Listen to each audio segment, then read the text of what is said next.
सात संगत जी, प्यार से कहना धन निरंकार जी। किस तरह ये बार बार ध्यान दिला रहे हैं संत कि एक जो डर होते हैं अंदर से, जो एक निकलते हैं, उससे भ्रम भी बनते हैं और फिर वो भ्रम किस तरह एक शांत हो पाते हैं, वो सिर्फ और सिर्फ ब्रह्म ज्ञान से हो पाते हैं। कि कैसे एक मनुष्य अगर आया है तो अकेला ही आया है और अपनी मृत्यु के बाद भी इस निरंकार में जाने के समय भी अकेला है। तो बस ये जो बीच का पैच ज़िंदगी है, इसमें रिश्तेदार मिल जाते हैं, दोस्त मिल जाते हैं, तो वो एक साथ जब लगता है कि है किसी का, तो फिर वो भय मन में भी आता है कि अब अगर ये साथ छूट गया तो फिर मन में डर आ रहा है। पर साथ ही अगर हम इसको इस तरह देखें कि मन में ये बात आनी कि सबका साथ है, पर ये सब लोग जो इस संसार में हैं संगी साथी, ये तो फिर एक माया का रूप ही हैं जिन्होंने कभी ना कभी हाथ छोड़ ही देना है। तो कैसे हमें अपने मन को भी उस तरह पूरा पक्का बनाना है कि आज के जनरेशन में ये देखा गया है कि मोनोफोबिया टर्म भी बहुत आ रही है कि अकेले रहने का डर, खास करके जो यूथ हैं कि कुछ दिन अकेले रहना पड़ता है और अगर कोई इंटरनेट नहीं, कोई गैजेट नहीं, तो वो बहुत ही अपने आप को बेचैन फील करते हैं। और साथ ही एक वो जो टर्म है FOMO, fear of missing out, कि कैसे लगता है कि हमारी लाइफ के अलावा हर एक के लाइफ में इतना इंटरेस्टिंग कुछ हो रहा है। लगता है ओ कोई नए आर्टिस्ट ने कोई गाना निकाला, मैंने अभी तक नहीं देखा, उसके इतने व्यूज़ हो गए हैं, तो मन की बेचैनी आनी। या कोई नई मूवी आ रही है, उसका ट्रेलर निकल गया है, मेरे सब दोस्तों ने देख लिया है। तो ऐसे छोटी छोटी चीज़ें जो आजकल ऐसे लगता है कि किसी की ज़िंदगी में हमसे ज़्यादा कुछ इंटरेस्टिंग हो रहा है। पर बात तो वही है, ज़िंदगी सबकी उसी पर आधारित अगर रखें इस निरंकार पे, तो कितनी स्थिर होगी। नहीं तो हाल हमारा भी वैसा कि एक कहानी है जो बंदर मटके में पानी भरा हुआ था और झांक के देख रहा था नीचे मटके में, तो एक पेड़ पे लटके अंगूर उसको दिख रहे थे और उसको लग रहा था कि ये मटके के अंदर पड़े हैं। वो कभी अपना हाथ डाले, कभी अपना मुंह अंदर डाले, पर वो अंगूर उसके हाथ नहीं लग रहे थे। तो कैसे ये बस एक रिफ्लेक्शन थी जो ऊपर अंगूर की, जो उसके उस गमले में आ रही थी, पर ये इल्यूजन ये उसको इतना भ्रमित कर रही थी कि उसने वो मटके के अंदर दिखने वाले अंगूर को असली अंगूर माना और ऊपर देखकर पेड़ की ओर देखा तक नहीं कि वो असली तो वो है, सच्चाई तो वो है। तो कहीं हमारा हाल भी ऐसा नहीं हो रहा कि इस निरंकार को जानने के बाद, ब्रह्म ज्ञान लेने के बाद भी हम ऐसे छोटे छोटे इल्यूजन्स, डर, ऐसे भ्रमों में अटक गए हैं, अपने आप को फंसा के रखा है कि बिल्कुल चैन नहीं है, वो स्थिरता नहीं है, वो हमेशा एक बेचैनी सी रहनी कि हम अपने जीवन में बहुत मिस कर रहे हैं करना, ऐसा भी कर ले, वैसा भी कर लें। भाग दौड़ की दुनिया बना ली है हमने अपनी जैसी। तो किस तरह हम अपने आप को ऐसा बना लें कि ये जो निराकार है उस पे आधार रख के, अपना विश्वास रख के, फिर स्विमिरन से भी एक बहुत ही शांति, एक स्थिरता आएगी।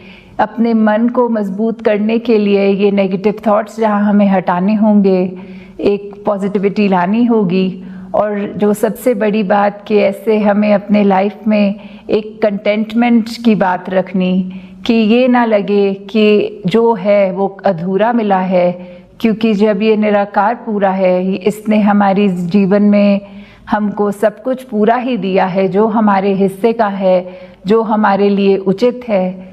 तो अगर ऐसा हाल है तो उसमें भी हमें लग रहा है कि निराकार ने हमें वो नहीं दिया जो हमारे को मिलना चाहिए था, तो ऐसे सोचकर ये नादानी तो हम ही कर रहे हैं, क्योंकि जो मिला है वो हमारे लिए बहुत उचित है। तो कैसे हमने अपने जीवन में से ये भय हटाने हैं, ये भ्रम हटाने हैं, और सिर्फ इस ब्रह्म ज्ञान से, इस ब्रह्म से जुड़ना है। जिस तरह अवतार बानी में भी वो लाइन आती है कि सुख दुनिया दे परछावे ने जेकर प्रीता पाएगा, ढल गए परछावे जिस दम रोएगा कुरलाएगा।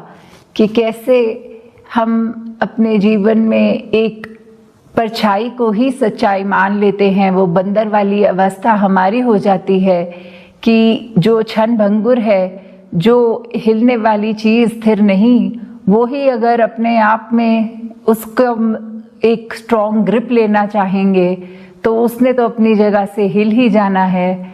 और उसके बेस पे अगर हम अपने आप को एक बैलेंस बनाने के लिए सोच रहे हैं तो फिर जाहिर सी बात है कि हमने भी डगमगाना ही है। तो कैसे हम अगर सच्चाई की बजाय मिथ्या को सच मान लेते हैं तो अंदर से सिर्फ रोने और कुर्लाने के अलावा कुछ बचता नहीं है। तो जैसे वही बात फिर ये मिथ्या, ये दुख, उसको होते हुए भी उसको ऊपर एक स्थिति उसके आ सकते हैं जो एक आनंद की अवस्था कि दुख को भी दुख को ना माने। तो कैसे फिर अवतार बानी में ये दर्जित है कि जगदा मालिक याद होवे ता दुख भी देंदा दुख नहीं, जगदा मालिक याद होवे ता रहंदी कोई भुख नहीं। कि कैसे एक हमारे अवस्था कि वो दुख हो सुख हो, वो सब हमें इस निरंकार के भाने में रहने के समय में उस पेन को, वो दुख को उस तरह एक फीलिंग नहीं आती।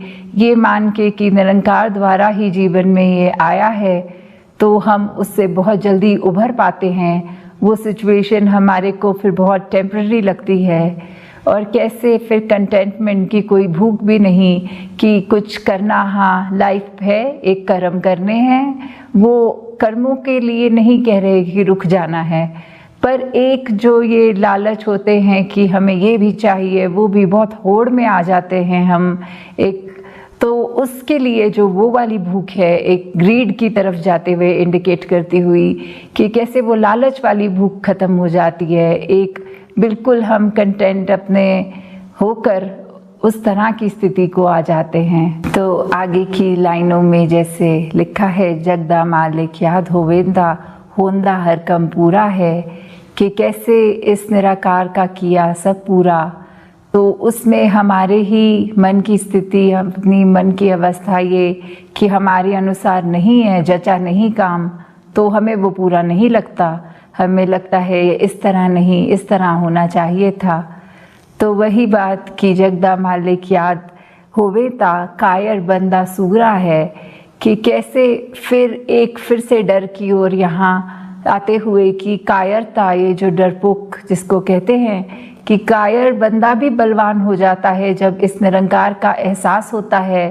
तो कैसे जो हमारे को ये लग रहा होता है कि ये कार्य हम नहीं कर सकेंगे, हम इतने समर्थ नहीं हैं, या कोई भय हमारे अंदर हमें ऐसे काट रहा होता है जो हमें कोई अच्छा कर्म करने से रोक रहा होता है। तो जैसे ही ये निराकार याद आता है, इसका स्मरण होता है, तो फिर एक जो बल मिलता है, ये मन को मजबूती मिलती है। तो फिर वही व्यक्ति जो एक समय कुछ चंद पलों पहले कायर, वो अब इतना सूरमा, इतना बलवान कि सारे कार्य अच्छी तरह अपने कर रहा है। तो यही कि कायर व्यक्ति भी अब बलवान है क्योंकि उसको याद आ गया कि करता तो यही है, करने वाला ये है। हमारा शरीर एक बस इंस्ट्रूमेंट की तरह, ये प्रभु जिसने हमें ये शरीर दिया वो जैसे चलाए वैसे उसके रंग में रंग कर ही चलना है। और आगे की लाइंस भी कि जगदा मालिक याद होवे ता मौत दा भय मिट जांदा है। कि कैसे एक मृत्यु जो हमें आती है, शरीर को आनी ही है सबकी एक ना एक दिन। तो जितना समय हम जीवित हैं उस डर में ना जिएं कि हमारी मौत कब आएगी, हमारी ये प्यारी जिंदगी हमसे छूट जाएगी। तो ये तो सच्चाई है कि मौत ने तो आना है। तो कैसे मौत आने से पहले हम ना मरें, उससे पहले जीते जी अपनी ज़िंदगी इतनी संवार लें कि बस एक प्यार हमारे मन में, हर एक के साथ हम मिलनसार होके उनके लिए हमारे अंदर से अच्छाई निकले, अच्छी बातें निकलें। कैसे हम अपने लिए भी एक ग्रोथ की ओर बढ़ते रहें, अपने आप को भी एक दलदल में, एक वेब में जैसे फंसाते हैं वैसा ना करें, अपनी ग्रोथ करते जाएं, तो ये मौत का भय भी हमारा मिट जाता है, क्योंकि ये दातार, ये निराकार जिससे हम आए हैं, मौत के बाद भी हमें उसी में मिलना है। तो फिर डर किस चीज़ का? ये शरीर और आत्मा ये तो बहुत ही अलग चीज़ें हैं। शरीर कुछ सालों के लिए ही है, पर आत्मा तो इस निराकार की है, इसी से आई है, ज्ञान प्राप्त करके इसी में वापस जाना है। तो कोई उम्र या सालों की वो मोहताज नहीं। तो कैसे ये जब बात याद आती है कि निराकार ही सब कुछ है, तो फिर ये लास्ट लाइन जो इसी शब्द की कि कहे अवतार ज्ञान दे बाजो, मालिक याद ना आंदा है, कि जब तक हमें ज्ञान याद है तब तक ही इस प्रभु, इस निराकार, इस मालिक का भी हमें चेता होता है, याद रहता है। क्योंकि ये बात ही ऐसी है कि ज्ञान याद तो निराकार याद, निरंकार के एहसास में है तो ज्ञान पे चल रहे हैं, ये उत्प्रोत जो बात है। तो फिर अगर हम यही भूल जाएं निराकार को, तो फिर हमें एक ज्ञान होने के बावजूद भी ये मालिक भूल गया। तो फिर ये ज्ञान अपने मन में बसा कर रखें। ये ज्ञान ऐसी दौलत है कि ज्ञान के ऊपर अपने ज़िंदगी को चलाएंगे तो ये दौलत बढ़ेगी। अपने कर्मों द्वारा अपने कर्मों की खुशबू हर एक तक लेकर जाएंगे तो ये दौलत बढ़ेगी। तो कैसे हमें अपने मन के सारे भय, जब ये बात याद आती है कि दातार है, निराकार है, तो भय वहीं ख़त्म हो जाएंगे। और जो भी हमने एक भ्रमों की ओर अपने आप को एक फंसा के रखा है, वो सारे भ्रम भी इस ब्रह्म ज्ञान द्वारा ही ख़त्म हो जाएंगे।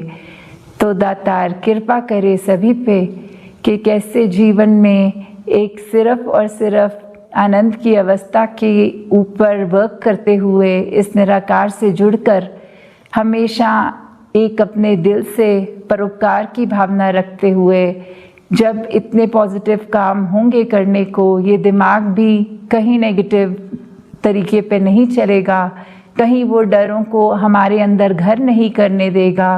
क्योंकि इंस्टिंक्टिवली एक फियर होना कि अचानक हम कमरे में आए हैं और कोई बच्चा भी कोई छुपन छुपाई खेलने वक्त एक डरा देता है, तो एक शरीर का एक रिफ्लेक्स, वो डरना वो पल की चीज़ है, पर एक भय में हमेशा रहना, उसको हम काट ज़रूर सकते हैं इस ब्रह्म ज्ञान से।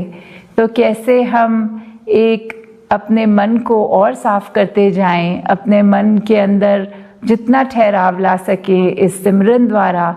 तो दातार कृपा करे हर एक का जीवन इसी रूप में निरंकार के ऊपर आधारित होते हुए सत्संग की शिक्षाओं पे अपने चरित्र को और मजबूत बनाते हुए आगे से आगे चलते रहे। साथ संगत जी, धन्यवाद जी।